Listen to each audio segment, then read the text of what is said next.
হামাসের সঙ্গে ইসরায়েলের যুদ্ধবিরতির চুক্তি ভণ্ডুলে নেতানিয়াহুর ভূমিকা এবং রাফাহ অভিযান নিয়ে কঠোর অবস্থানের কারণে চটেছেন দেশটির সবচেয়ে বড় দোসর আমেরিকার president Joe Biden. ৭ October Gaza উপত্যকায় হামলা শুরুর পর প্রথমবারের মতো ইসরায়েলের প্রধানমন্ত্রী বেনিয়ামিন নেতানিয়াহুর প্রতি বিশ্বাস হারানোর ইঙ্গিত দিয়েছেন বাইডেন। একই সাথে ইসরায়েলি নেতার উপর বিরক্তও হয়েছেন।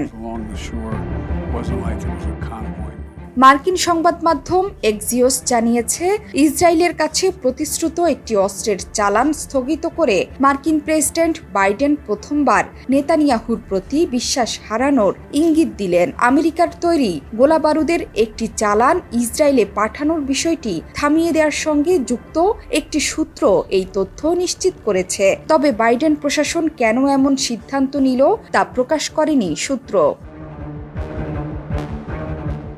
গোলাবারুদের এই চালানটি গত সপ্তাহে ইসরায়েলে পৌঁছানোর কথা ছিল। দুটি ইসরায়েলি সূত্রের মতে, এই বিলম্বের বিষয়ে হোয়াইট হাউস বা নেতানিয়াহুর কার্যালয় থেকে কোনো আনুষ্ঠানিক প্রতিক্রিয়া পাওয়া যায়নি। ৭ অক্টোবরের পর যুক্তরাষ্ট্রের এমন ধরনের সিদ্ধান্ত এই প্রথম। নেতানিয়াহু যখন রাফা অভিযান এগিয়ে নিতে একগুঁয়েমি আচরণ করে যাচ্ছেন, ঠিক সেই মুহূর্তে বাইডেন প্রশাসন এই ধরনের সিদ্ধান্ত নিল।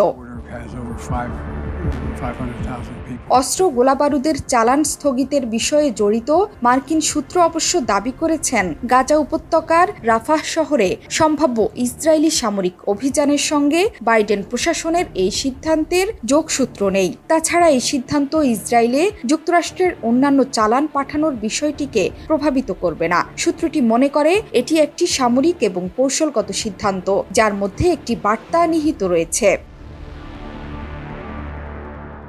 বিষয়টি নিয়ে মার্কিন নিরাপত্তা পরিষদের এক মুখপাত্র জানান, ইসরায়েলের প্রতি মার্কিন প্রতিশ্রুতি সবসময় একই আছে। ৭ অক্টোবরের পর থেকে ইসরায়েলের জন্য নিরাপত্তা সহায়তা বিলিয়ন বিলিয়ন ডলার বাড়িয়েছে যুক্তরাষ্ট্র। ইসরায়েলকে জরুরি সহায়তা দেওয়ার জন্য যুক্তরাষ্ট্র বিশাল বরাদ্দ পাশ করেছে। ইরানের হামলা থেকে ইসরায়েলকে রক্ষায় যুক্তরাষ্ট্র একটি অভূতপূর্ব জোটের নেতৃত্ব দিয়েছে।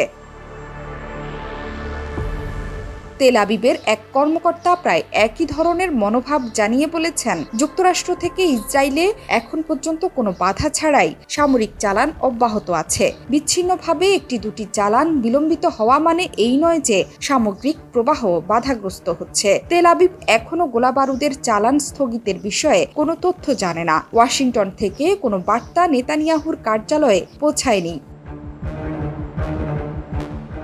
তবে মার্কিন নীতি বিশ্লেষকরা মনে করে, রাফাহ অভিযান নিয়ে নেতানিয়াহুর কঠোর অবস্থান নিয়ে মার্কিন প্রশাসন যে সত্যিই বিরক্ত তার প্রকাশ হচ্ছে গোলাবারুদের চালান আটকে দেয়া। যদি শেষ পর্যন্ত অভিযান চালিয়ে নেন নেতানিয়াহু, তাহলে ইসরায়েল প্রশ্নে বাইডেন প্রশাসনের মনোভাবে পরিবর্তন আসতে পারে। ইসরায়েলের প্রতি অস্ত্রের চালান সহ সামরিক সহায়তার বিষয়ে নতুন করে ভাববে আমেরিকা। জোহরা চৌধুরী, সেতু ৭১।